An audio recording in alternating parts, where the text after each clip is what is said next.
All right, a few things I've seen from a couple of clients recently on deadlifts. Apologies for the echo.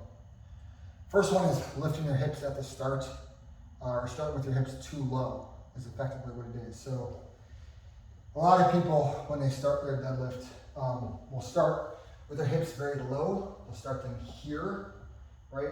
And then when they start to pull, they'll pull up here first before the bar comes off the ground, right? So it ends up looking something like this.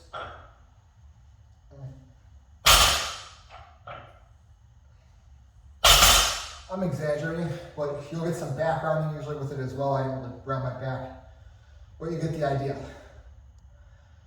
Sorry, tired, just finished my workout.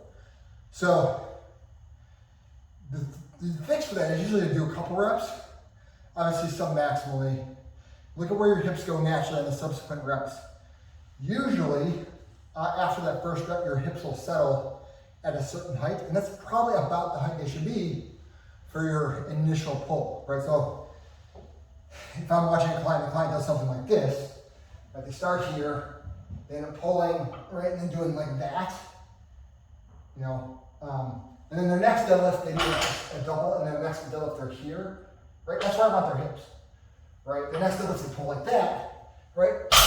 That's where I want their hips, okay? So that's what you want to be careful of, is just watching your hips. It's not to say that you can't do like a really low hip, you know, big quad drive on a deadlift. You can. Eddie Hall does it, or did it, probably most famously. But it's not for everyone. Most people tend to pull better when their hips are a little higher, not sort of that really deep hip, you know, in the hole sort of hip sit.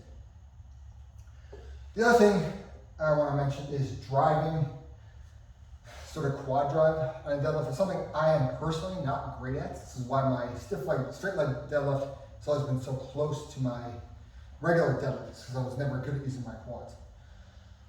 What I found works for me, what I tell my clients is, you know, at least pulling conventional, right? So this is for conventional pulls, right? Is when I'm setting up, obviously I want my shoulders above the bar, right? Maybe slightly in front of the bar, but I don't want them behind, right? But usually you want them basically right above the bar.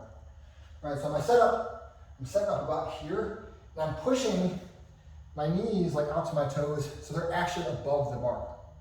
Right, so this means when I start my lift, right, obviously I'm like this, the bar's here. I have to clear that, right? So I have to straighten my leg for my knee to get out of the way for the bar, right? Well, what motion is that? Well, that's a leg extension, right, effectively. So my setup, I'm setting up here, right? Get my shoulders in position. I'm right where I want to be, where I feel comfortable with this, right? And then I'm driving my feet into the ground. I'm not trying to necessarily do a leg extension, but I'm trying to like push my foot into the ground, right? So kind of like a leg extension, right? So instead of thinking out, I'm thinking like down, and that will mean necessitate my leg extending, right? So it's not a big cue, it's not going to fix everything. If you have trouble with that, it's like anything else, it's going to take a lot of practice and feeling the weight and just feeling and loading that load coming into your quads and then transferring over into your posterior chain towards the top. But it can help sort of thinking about that a little bit off your initial drop. The third thing, I mentioned this to some clients, is pulling the slack on the bar. This is something I got from Jen Rotzinger, world-class powerlifter, former teammate of ours here at CHP. And that is, you know, when you're pulling, I see some people, they sit in the hole too long, right? They set up, right? They're down here, they're hanging out, and they finally pull.